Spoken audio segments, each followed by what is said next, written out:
Welcome, crypto fiddlers. I'm Rex Steemer, better known as the AnarcoTech, bending the elitist over a chair and going in dry.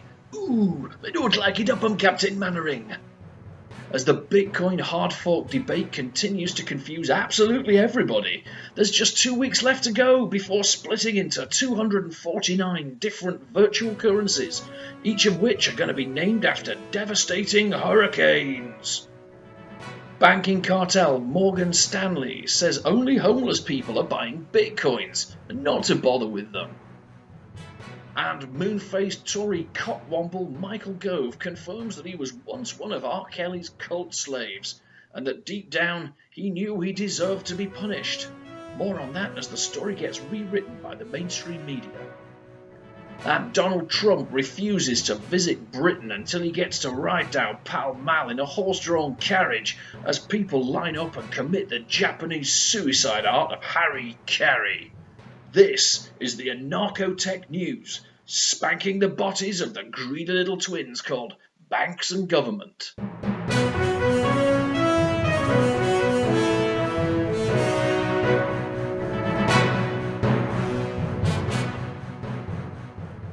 Thanks for joining us. Wherever you are in the world, you can bet someone right now is pulling one off thinking about Justin Trudeau's wife Sophie. I've already done it twice today. In the news, former Prime Minister Tony Blair has said that Brexit must be stopped because unless it is, he's going to have a bugger of a time of it, trying to be elected as the new EU president once Jean-Claude Juncker's batteries have to be replaced. Yes, the former Prime Minister of Britain, who's really very popular here and has been for years, has a CV including perjury, fraud and genocide, and he was also previously Middle East peace envoy, during which time he did loads of good works by stirring up a huge pot of shit by organising a dance-off between the Arabs and Israelis, which has led to an unprecedented wave of name-calling by both sides.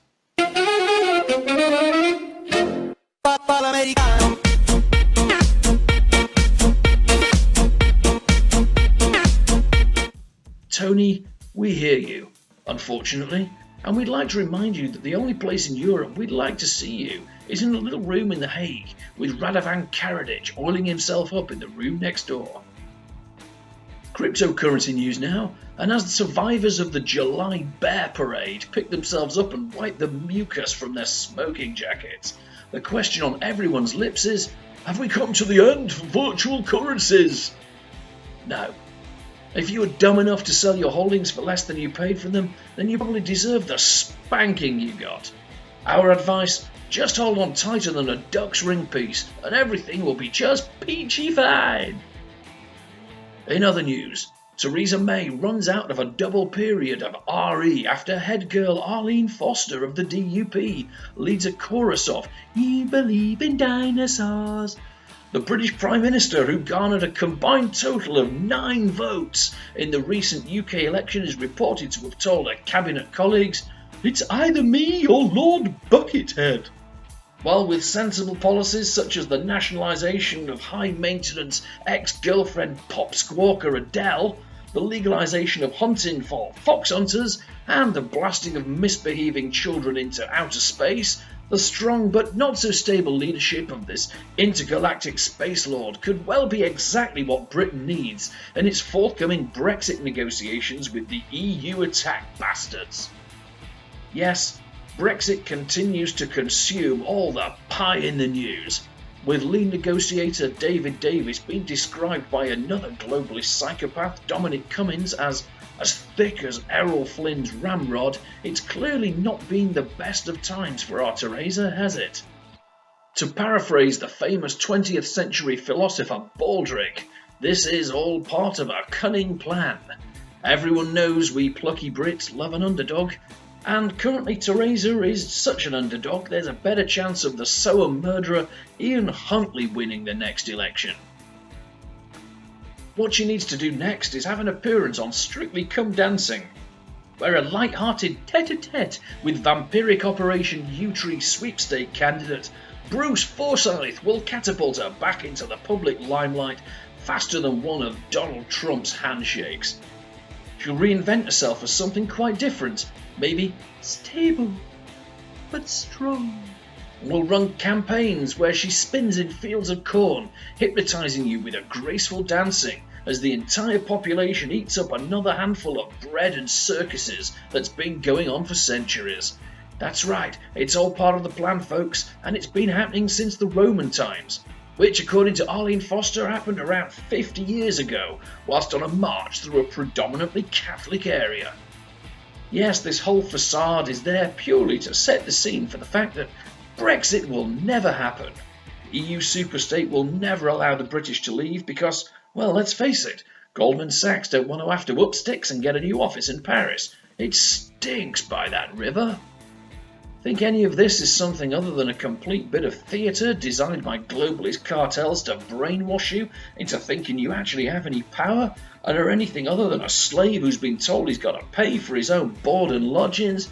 Nope, you're a dummy. And for as long as you keep on dutifully voting, don't be surprised if you continually get rough rammed from behind by a mafia cartel that simply gets you to fill in a form before they bum you, or face a penalty of £1,000. And finally, fancy a wank? Well, the British government's going to protect your kids by making it law that you have to have a criminal bank-issued credit card in order to access pornographic websites. That's right, coming soon to a screen near you. Or not if you've just got a debit card. Yes, the only way to access adult content online from next year will be if you've got a AAA credit rating, as decided upon by unseen forces who continually monitor your entire financial activity. Presumably, of course, this information will never be released to law enforcement thought police, prospective employers, or anyone who wants to buy a data list. Imagine the unsolicited phone calls. Hi, I'm Steve from Sex Data International. We understand you have a bit of a fetish for gay dwarves and wanted to offer you a one-time offer to subscribe for premier access to our partner site, littledicks.com. Huh? You're his wife? Oh, will he be home later? No. Well, if you do need to hire a family lawyer, we can help you out on that front too. Thanks, government. At least our 15-year-old boys won't be able to see tits or other subversive things, and no one will ever be able to figure out how to use a VPN to bypass your stupid filters.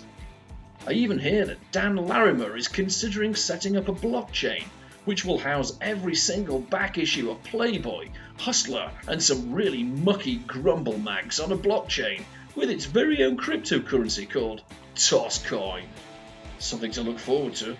So that's all the AnarcoTech news from now. Make sure you subscribe, upvote, follow, and re-steam, or the cyclic death rays of globalization will slurp your brains out and leave you quivering like a public sector worker, faced with the daunting task of actually making a decision. Ta-ra for now.